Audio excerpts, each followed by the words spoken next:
Hello everyone, welcome to our YouTube channel. एक बार फिर से हम दोबारा शुरू करने जा रहे हैं क्लास 12th की मैथमेटिक्स। अब जो क्लासेस रहेगी वो आपकी रेगुलर रहेगी। हमने अभी तक जो पढ़ा था वो कंपोजिट फंक्शन के बारे में हम पढ़ चुके थे, जिसमें हमने बेसिक चीज़ें कंपोजिट फंक्शन के बारे में पढ़ ली थी कि कंपोजिट फंक्शन होता क्या है। उसमें भी हमने बेसिक जो आपका कंपोजिट फंक्शन के बारे में था कि फ़ंक्शन क्या होता है उसके बारे में सब चीज़ें हमने पढ़ी थी।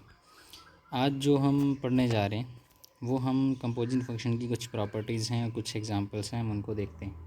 ये सब चीज़ें हमने पढ़ ली थी। फंक्शन के बेसिक चीज़ों के बारे में पढ़ लिया था हमने।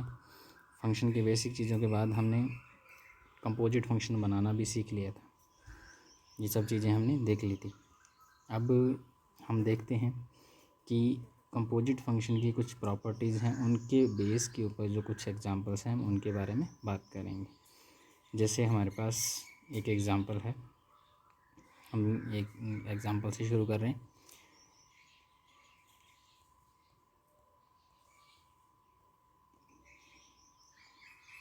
कि एक फंक्शन f दे रखा है जो r से r में डिफाइन है। r से r में डिफाइन होने का मतलब उसका डोमेन भी r है और उसका कोडोमेन भी r है।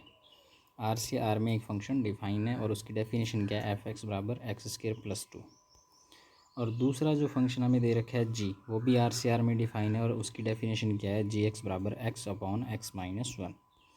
हमें जी ऑफ एफ और एफ ऑफ जी निकालना है। सबसे पहले अगर बात करें यहाँ पे एक जो आपकी जी आर सी आर में आपकी बुक में दे रखा है, आर सी आर में डिफाइन नहीं रहेगा, क्योंकि ये अगर फंक्शन देखें जी एक्स की बात करें तो ये है x/x-1। तो ये फंक्शन डिफाइन नहीं रहेगा। कब नहीं रहेगा? जब x-1 जीरो हो जाए, क्योंकि x-1 अगर ज़ीरो हो गया तो इट मीन्स ये फंक्शन क्या है, डिफाइन नहीं रहेगा। वहाँ पे इसकी वैल्यू इन्फिनिटी आ जाएगी और इन्फिनिटी का मतलब अनडिफाइन है, तब नॉट डिफाइन है।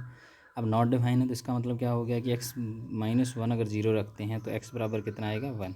x बराबर 1 आएगा। तो x बराबर 1 अगर हमारे डोमेन में ना हो तो हमारा फंक्शन ये डिफाइन है। x बराबर 1 पे डिफाइन है, अदरवाइज सारी जगह पे डिफाइन है।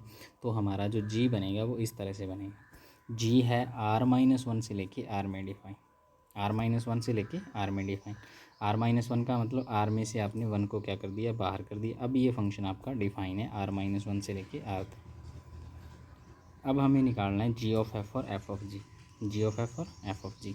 अगर हम पहले जी ऑफ एफ़ की बात करें तो जी ऑफ एफ़ बनाने के लिए हम क्या करेंगे, पहले फंक्शन एफ़ को बनाएंगे, फिर हम जी फंक्शन को बनाएंगे। तो हमने पहले फंक्शन एफ़ को बनाया जो आर से आर में डिफाइन था, और दूसरा फंक्शन जी बनाया जो r-1 से लेके r में डिफाइन था।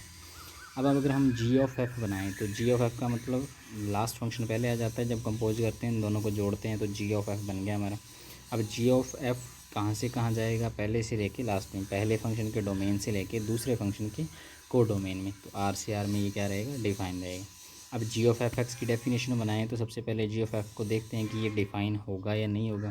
तो उसके लिए हमारे पास एक कंडीशन होती है कि अंदर वाले फंक्शन की जो रेंज है वो बाहर वाले फंक्शन के डोमेन की क्या होनी चाहिए, सबसेट होनी चाहिए। तो एफ़ की रेंज क्या होनी चाहिए, जी के डोमेन का सबसेट होनी चाहिए। तो सबसे पहले हम एफ़ की रेंज देख लेते हैं। तो एफ एक्स फंक्शन हमारा था f(x) बराबर x² + 2। अब इसकी रेंज आपने निकालनी, तो रेंज निकालने का मतलब आपका फंक्शन है रियल नंबर से रियल नंबर में डिफाइन, यानी आपके फंक्शन का जो डोमेन है वो रियल नंबर है, यानी यहाँ पे आपने रियल नंबर पुट करना है और जो जो आंसर आएगा वो इसकी रेंज के क्या हो जाएंगे, एलिमेंट्स हो जाएंगे। अब x² + 2 की अगर बात करें तो x² + 2 की रेंज निकालने का क्या तरीका होता है, हमें पता है कि x² एक पॉजिटिव नंबर रहेगा। अगर हम कोई भी रियल नंबर पुट करें तो x² की वैल्यू 0 से लेके इन्फिनिटी के बीच में रहेगी। अब सारी दोनों तरफ सब में क्या कर दो, 2 जोड़ दो। तो आपने 2 ऐड कर दिया, क्योंकि हमें फंक्शन चाहिए x² + 2। तो x² + 2 का मतलब हो गया 2 से लेके इन्फिनिटी तक, यानी इसकी वैल्यू कितनी रहेगी, x² + 2 की वैल्यू मिनिमम वैल्यू रहेगी 2, और 2 से लेके इन्फिनिटी तक आपकी वैल्यू आएगी। अब 2 से लेके इन्फिनिटी तक इसकी रेंज आ गई। अब 2 से इन्फिनिटी तक रेंज आ गई तो 2 से इन्फिनिटी है वो जी का डोमेन क्या है, r-1 है। तो इसमें 2 से लेके इन्फिनिटी वाला सेट r-1 में कंटेन कर रहा है। इट मीन्स हमारी कंडीशन सेटिस्फाई हो रही है। तो जी ऑफ एफ़ हमारा क्या रहेगा, डिफाइन रहेगा। अब हम जी ऑफ एफ एक्स की डेफिनेशन निकाल लेते हैं। तो ये क्या होती है, जी ऑफ एफ एक्स की डेफिनेशन क्या दे रखी है, x² + 2, और जी एक्स की डेफिनेशन क्या है, x/x-1। तो x की जगह क्या काम करेगा, x² + 2 काम करेगा। तो ये बन गया x² + 2 बटे x² + 2 - 1। 2 माइनस 1 किया तो कितना आ गया 1। तो ओवरऑल ये क्या बना एक्स स्क्र प्लस 2 बटे एक्स स्क्र प्लस 1। ये हमारा जी ऑफ एफ़ की डेफिनेशन बनी। तो हम जी ऑफ एफ़ को कैसे लिख सकते हैं कि जी ऑफ एफ़ है आर से आर में डिफाइन है और जी ऑफ एफ एक्स की वैल्यू कितनी है एक्स स्क्र प्लस 2 बटे एक्स स्क्र प्लस 1। तो ये हमारी क्या आ गई जी ऑफ एफ़ निकालने का तरीका आ गया। अब हम दूसरी तरफ निकालेंगे एफ़ ऑफ जी। तो एफ़ ऑफ जी निकालने के लिए हमें क्या करना होगा, पहले फंक्शन जी को बनाना होगा, बाद में फंक्शन एफ़ को बनाना है। तो जी को ड्रॉ किया तो जी हमारा क्या है आर माइनस 1 से लेके आर में, और एफ़ हमारा क्या है आर से आर में डिफाइन है। तो ये हमने बना दिया। अब एफ़ ऑफ जी होगा पहले सेट के डोमेन से दूसरे सेट के दूसरे फंक्शन के कोडोमेन में डिफाइन होगा। तो एफ़ ऑफ जी हमारा अगर डिफाइन हुआ तो आर माइनस 1 से लेके आर में डिफाइन होगा। अब डिफाइन है या नहीं उसके लिए हम कंडीशन चेक कर लेते हैं। तो हमें निकालना है क्या एफ़ ऑफ जी एक्स निकालना। तो एफ़ ऑफ जी एक्स बनेगा कैसे, एफ़ ऑफ जी एक्स से बनेगा। अब इसमें क्या होना चाहिए कि ये जो जी की रेंज है वो एफ़ के डोमेन का क्या होनी चाहिए सबसेट होनी चाहिए। तो जी की रेंज कितनी है आर माइनस 1 है और एफ़ का डोमेन कितना था आर था। तो आर माइनस 1 आर में कंटेन करेगा ही करेगा। It means F of g भी हमारा क्या है डिफाइन है। हमारी कंडीशन सेटिस्फाई हो रही है तो एफ़ ऑफ जी भी डिफाइन है। अब उसकी डेफिनेशन देख लेते हैं। अब अगर हम बात करें जी की रेंज की, तो जी की रेंज भी हम इसी तरह से निकाल सकते हैं। जी हमारा function x upon x minus 1 था। तो क्या करो इस जी एक्स की जगह वाई रख लो, जैसे हम 11th क्लास में निकालते थे वाई रख दिया। अब वाई की वैल्यू वाई के लिए सॉल्व कर लो इसको, ये बन गया एक्स वाई माइनस, यानी इसको इससे मल्टीप्लाई कर दिया एक्स वाई माइनस वाई बराबर एक्स। इन दोनों में से आपने एक्स कॉमन ले लिया, एक्स इंटू वाई माइनस 1 बराबर वाई, यानी एक्स की वैल्यू कितनी रहेगी वाई अपॉन वाई माइनस 1। अब ये एक्स किन किन चीज़ों के लिए डिफाइन रहेगा, उन चीज़ों पे डिफाइन रहेगा जब y minus 1 not equal to 0। It means y की वैल्यू नॉट इक्वल टू 1 होनी चाहिए, क्योंकि एक्स तो हम कोई भी पुट कर सकते हैं 1 के अलावा। तो it means y not equal to 1 होना चाहिए। वाई नॉट इक्वल टू 1 का मतलब जी की रेंज भी कितनी आ गई कि आर में से 1 नहीं आना चाहिए। अब हम इसकी डेफिनेशन बना लेते हैं। तो definition g of f x बराबर एफ ऑफ जी एक्स बराबर f of g x. F g x की वैल्यू कितनी एक्स अपॉन एक्स माइनस 1 और एफ एक्स की वैल्यू कितनी थी एक्स स्क्र प्लस 2, यानी जो भी एक्स यहाँ पे है वो यहाँ एक्स स्क्र की फॉर्म में आ जाएगा, प्लस में 2 हो जाएगा। इसको सॉल्व किया तो ये बन गया एक्स स्क्र बटे एक्स माइनस 1 का होल स्क्र प्लस 2। इसको नीचे वाले को हमने होल स्क्र को खोल दिया, होल स्क्र खोल के एलसीएम ले लिया। एलसीएम लेने के बाद हमारा जो एफ ऑफ जी बना वो इस तरह का बन गया। तो ओवरऑल एफ ऑफ जी की डेफिनेशन क्या बनेगी, f of g R minus 1 से लेके आर में डिफाइन है और एफ ऑफ जी एक्स की वैल्यू कितनी है 3x square minus 4x plus 1 बटे x square minus 2x plus 1। तो ये हमारा ओवरऑल फंक्शन बना एफ ऑफ जी और जी ऑफ एफ एक्स। एक और एग्जांपल हम देखते हैं जिसमें हमें दे रखा है एफ आर से आर में है, जी भी आर से आर में। एफ एक्स की डेफिनेशन है एक्स और जी एक्स की डेफिनेशन है मॉड एक्स। हमें एफ ऑफ जी और जी ऑफ एफ एक्स निकालना है। तो सबसे पहले हम देखते हैं F of G. F of G निकालने के लिए हमें क्या है, पहले फंक्शन कौन सा बनेगा जी, फिर फंक्शन कौन सा बनेगा एफ़। तो पहले हमने जी फंक्शन को बना दिया, जी आर से आर में, एफ़ आपका आर से आर में। ठीक है, ये हमने बना दिया। तो एफ़ ऑफ जी हमारा कहाँ से कहाँ बनेगा, आर से आर में बनेगा। अब इसको चेक कर लेते हैं क्या ये डिफाइन है या नहीं। तो इसको डिफाइन करने के लिए क्या करना पड़ेगा, एफ़ ऑफ जी एक्स, यानी f of g x type का होगा। जी की जो रेंज है वो एफ़ के डोमेन का सबसेट होनी चाहिए। तो जी की रेंज निकालते हैं। जी हमारा फंक्शन कैसा है, जी एक्स बराबर है मॉड एक्स। जी एक्स क्या है मॉड एक्स। अब मॉड एक्स हमेशा पॉजिटिव होता है, साथ में जीरो आती है। तो इसका मतलब जी एक्स की जो वैल्यू आएगी वो आर पॉजिटिव यूनियन जीरो आएगी, क्योंकि मॉड में नेगेटिव वैल्यू होती है वो भी पॉजिटिव हो जाती है। इट मीन्स आंसर में हमें क्या मिलेगी, पॉजिटिव वैल्यू या जीरो। और एफ़ का डोमेन क्या है, रियल नंबर है, तो ये सेट इसमें कंटेन करता है। इट मीन्स हमारा एफ़ ऑफ जी डिफाइन है। अब डिफाइन है तो उसकी डेफिनेशन बना लेते हैं। एफ़ ऑफ जी एक्स बराबर क्या हो गया, f of g x. G x की वैल्यू कितनी है mod x, f of mod x, और एफ एक्स की वैल्यू कितनी है, जो भी एक्स अंदर पड़ा है वही इसका आंसर आएगा। तो एफ़ ऑफ जी हमारा क्या बन गया, ओवरऑल आर से आर में डिफाइन है और एफ़ ऑफ जी एक्स की वैल्यू कितनी है मॉड ऑफ एक्स है। अब जी ऑफ एफ बना लेते हैं। तो जी ऑफ एफ में पहला फंक्शन कौन सा है जी, और दूसरा फंक्शन कौन सा है एफ़। तो एफ़ को हम पहले बनाएंगे और जी को हम बाद में बनाएंगे। तो जी ऑफ एफ़ का मतलब क्या हो गया, जी ऑफ एफ़ का मतलब वो पहले सेट से लेके लास्ट सेट, पहले फंक्शन के डोमेन से दूसरे सेट फंक्शन के को डोमेन में डिफाइन होगा। तो ये बन गया जी ऑफ एफ एक्स जो है वो आर से आर में डिफाइन रहेगी। अब जी ऑफ एफ एक्स को चेक कर लेते हैं। जी ऑफ एफ एक्स की अगर बात करें तो जी ऑफ एक्स के लिए ये होना चाहिए कि एफ़ की जो रेंज है वो जी के डोमेन का सबसेट होनी चाहिए। तो एफ़ की रेंज हमने देखी, एफ़ की रेंज क्या आएगी, ये एक्स है, तो एक्स का मतलब कोई भी रियल नंबर पुट करोगे तो आंसर में रियल नंबर ही आएगा। तो जी की रेंज कितनी, एफ़ की रेंज कितनी है आर, और जी का डोमेन भी कितना है आर, आर आर में कंटेन करता है। It means g of f भी डिफाइन है। तो इट मीन्स हम जी ऑफ एफ एक्स की डेफिनेशन निकाल सकते हैं। तो डेफिनेशन क्या बन गई, जी ऑफ एफ एक्स बराबर जी ऑफ एफ एक्स की वैल्यू कितनी है एक्स, जी एक्स का मतलब कितना आ गया मॉड एक्स। अब इसमें जी ऑफ एफ एक्स की वैल्यू कितनी आएगी, जी ऑफ एफ एक्स आ गया, जी ऑफ एफ आर से आर में डिफाइन है, जी ऑफ एफ एक्स है मॉड एक्स। अब यहाँ से हम एक चीज़ देखते हैं कि हमने दो तरह के क्वेश्चन किए। पहला क्वेश्चन ये था जिसमें हमने जी ऑफ एफ एक्स और एफ ऑफ जी दोनों निकाले थे। ये हमारा पहला क्वेश्चन था। इसमें हुआ क्या था, जो हमने जी ऑफ एफ निकाला था वो इस तरह का फंक्शन था। जी ऑफ एफ एक्स था, आर से आर में डिफाइन था। जी ऑफ एफ एक्स की value x square plus 2/x² + 1 आई। दूसरा जो हमारे पास आया एफ ऑफ जी एक्स था, वो एफ ऑफ जी हमारा r-1 से r में डिफाइन था। एफ ऑफ जी एक्स की वैल्यू 3x² - 4x+1 थी। जब हमने ये वाला फंक्शन आगे वाला देखा तो आगे वाला फंक्शन क्या था, जब हमने एफ ऑफ जी निकाला तो एफ ऑफ जी तो था हमारा आर से आर में f of g x mod x के बराबर। और दूसरा जो हमने जी ऑफ एफ निकाला वो भी आर से आर में था और जी ऑफ एफ एक्स की वैल्यू कितनी आ गई, मॉड एक्स आ गई।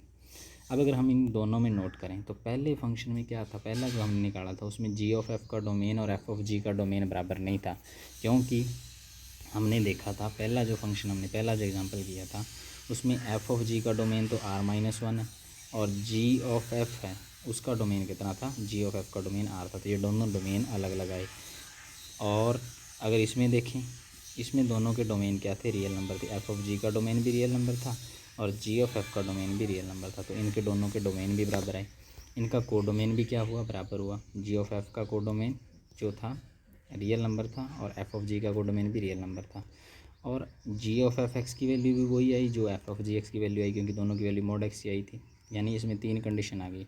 पहली कंडीशन, दोनों का डोमेन बराबर है, दोनों का कोडोमेन बराबर है और दोनों में कोई भी वैल्यू पुट करेंगे तो आंसर सेम मिलेगा। इट मीन्स दोनों फंक्शन आपस में क्या हो गए, बराबर।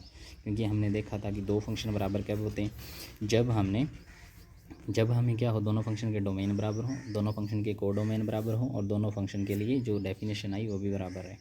यानी कोई भी एक्सपोर्ट करें आंसर सेम मिले। तो ये इसमें तो ये कंडीशन बन गई कि जी ऑफ एफ और एफ ऑफ जी दोनों बराबर आ गए। इट मीन्स ये एक ऐसा फंक्शन है जिसमें एफ ऑफ जी और जी एफ एफ दोनों बराबर हैं। लेकिन पहले फंक्शन में तो डोमेन ही बराबर नहीं था। तो दोनों फंक्शन बराबर हो ही नहीं सकते। दोनों फंक्शन बराबर नहीं हो सकते तो वहाँ जी ऑफ एफ था वो एफ ऑफ जी के बराबर नहीं आया। यानी g of f not equal to f of g, दोनों फंक्शन अलग अलग आए। अब इसका मतलब क्या हुआ,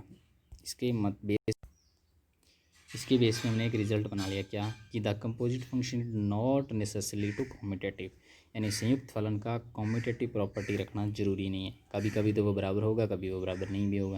यानी कुछ फंक्शन होंगे जिनकी डेफिनेशन, जैसे हमारे पास ये फंक्शन आई तो डेफिनेशन पहले फंक्शन में तो हमें बराबर नहीं मिले, क्योंकि उनमें तो डोमेन ही अलग अलग हो गया। डेफिनेशन के आधार पे दोनों का डोमेन ही अलग हो गया, तो दोनों फंक्शन बराबर हो ही नहीं सकते। जो दूसरा फंक्शन था उसमें क्या हुआ, सब चीज़ें बराबर आ गई, तो हमारा फंक्शन भी क्या हो गया, बराबर हो गया। फंक्शन अगर बराबर हो गया तो इट मीन्स कहीं पे तो वो बराबर हो रहा है, कहीं पे बराबर नहीं हो रहा। तो इसका मतलब ये रिजल्ट बना कि the composite function is not necessary commutative. यानी संयुक्त फलन द्वारा क्रम विनिमय नियम का पालन करना आवश्यक नहीं है। वो कम्यूटेटिव प्रॉपर्टी रख भी सकता है, वो नहीं भी रख सकता है। जैसे हम एक और एग्जांपल देखते हैं कि दो फंक्शन बराबर करने के लिए ये तीन प्रॉपर्टीज़ होती हैं, दोनों का डोमेन बराबर, दोनों का कोडोमेन बराबर और एफ एक्स बराबर g x for all x belongs to उनके डोमेन में से कोई भी एलिमेंट लिया जाए तो। अब फंक्शन ले लिया हमने आर से आर में एफ एक्स की वैल्यू है 2x, जी फंक्शन ले लिया आर से आर में जी एक्स की वैल्यू है x²। अब हम इसको सीधा बना लें। अगर हम एफ ऑफ जी बनाएं तो पहले फंक्शन जी को बनाना पड़ेगा, फिर फंक्शन एफ को बनाना पड़ेगा। तो हमने वही कर लिया। तो एफ ऑफ जी कहाँ से कहाँ डिफाइन रहेगा, आर से आर में। अब इसको चेक कर लेते हैं क्या ये डिफाइन है। एफ ऑफ जी एक्स की वैल्यू क्या बनेगी, एफ ऑफ जी एक्स, यानी जी की रेंज अगर एफ के डोमेन का सबसेट हुई तो हमारा फंक्शन डिफाइन रहेगा। तो जी की रेंज हमने देखी, तो जी की रेंज क्या थी, जी एक्स एक फंक्शन था जिसकी डेफिनेशन थी x², और x² का डोमेन की वैल्यू कहाँ से कहाँ आती है, सिर्फ पॉजिटिव नंबर, 0 से लेके पॉजिटिव नंबर। तो हमारी जो रेंज आई क्या आएगी, r पॉजिटिव यूनियन 0, वो r में कंटेन करती है। इट मीन्स एफ ऑफ जी तो डिफाइन है। अब एफ ऑफ जी डिफाइन है तो एफ ऑफ जी को देखते हैं। एफ ऑफ जी आर से आर में रहेगा और एफ ऑफ जी एक्स की वैल्यू कितनी रहेगी, एफ ऑफ जी एक्स की वैल्यू कितनी है, x², एफ x² की वैल्यू कितनी आएगी, 2x²। फिर हमने दूसरा फंक्शन देखा जी ऑफ एफ वाला। तो जी ऑफ एफ के लिए पहले एफ़ को बनाएंगे, फिर हम जी को बनाएंगे। तो एफ़ क्या है, आर से आर में, जी भी आर से आर में, तो इसके डोमेन से इसके कोडोमेन में ये फंक्शन डिफाइन रहेगा। तो जी ऑफ एफ जाएगा कहाँ से कहाँ, आर से आर में। और इसके देखते हैं कि डिफ़ाइन है या नहीं। तो डिफ़ाइन के लिए क्या मिला, एफ़ की रेंज को चेक करेंगे कि क्या वो जी का डोमेन का सबसेट है। एफ़ की रेंज देखें तो एफ एक्स बराबर 2x है। 2x होने का मतलब इसमें सारे के सारे नंबर कैसे आएंगे, रियल नंबर ही आएंगे, तो रियल नंबर का सबसेट होता ही है, कोई दिक्कत नहीं है। तो ये आपका क्या हो गया, एफ ऑफ जी भी, जी ऑफ एफ भी डिफाइन रहेगा। अब जी ऑफ एफ की डेफिनेशन बनाते हैं। जी ऑफ एफ क्या हो जाएगा, g of f x, f x की वैल्यू पुट की 2x होती है, जी इंटू 2x में जो भी एक्स आता है उसका स्केयर हो जाता है। तो ये हमारा ओवरऑल बना। अब अगर देखा जाए जी ऑफ एफ के बारे में, तो डोमेन आर है, कोडोमेन आर है, और जी ऑफ एफ एक्स की वैल्यू कितनी है, 4x²। और हमने एफ ऑफ जी बनाया था, तो एफ ऑफ जी कैसा था, आर से आर में डिफाइन था, और उसकी डेफिनेशन थी 2x²। यानी इसमें डोमेन भी बराबर रहे, कोडोमेन भी बराबर है। डोमेन आपस में बराबर है, कोडोमेन भी आपस में बराबर है, लेकिन इसमें जो आंसर आ रहा है वो 2x² आ रहा है, और इसमें जो आंसर आ रहा है वो आ रहा है 4x²। इट मीन्स हम अगर x की वैल्यू अलग अलग पुट करेंगे, यहाँ अगर 1 पुट कर दिया तो इसकी वैल्यू तो 2 आएगी, यहाँ 1 पुट किया तो इसका वैल्यू 4 आएगी। तो ये चीज़ बराबर नहीं आई। इट मीन्स यहाँ पे जो जी ऑफ एफ है वो एफ ऑफ जी के बराबर नहीं है। तो ये आपकी कॉम्यूटेटिव प्रॉपर्टी थी फंक्शंस की। यानी ये कहीं पे तो कॉम्यूटेटिव हो सकता है, वो इसकी डेफिनेशन पे डिपेंड करता है, कहीं पे कॉम्यूटेटिव रहेगा और कहीं पे कॉम्यूटेटिव नहीं रहेगा। तो ये इसकी थी कॉम्यूटेटिव प्रॉपर्टी। तो हमेशा कॉम्यूटेटिव नहीं रहेगा, कहीं पे कॉम्यूटेटिव हो भी सकता है और कहीं पे कॉम्यूटेटिव नहीं होगा, वो इसकी डेफिनेशन पे डिपेंड करता है। तो ये ओवरऑल आपका फंक्शन था कॉम्यूटेटिव प्रॉपर्टी के लिए। हमने जो एक आज पढ़ना था, आज का टॉपिक जो था हमारा कि कंपोजिट फंक्शन के लिए कॉम्यूटेटिव प्रॉपर्टी। तो कॉम्यूटेटिव प्रॉपर्टी के लिए ये हमारा रिजल्ट है। इस रिज़ल्ट को आपने ध्यान में रखना है, वो आपसे क्वेश्चन पूछ सकता है इसके ऊपर। इस रिज़ल्ट को आप ध्यान में रखोगे, ये रिज़ल्ट आपका इंपॉर्टेंट रिज़ल्ट है। तो ये आज की क्लास थी। अब नेक्स्ट टॉपिक होगा वो हम अगली क्लास में करेंगे। तब तक के लिए आप इसे देखिए, जो भी डाउट है वो आप मुझसे कमेंट करके पूछ सकते हो। Thank you.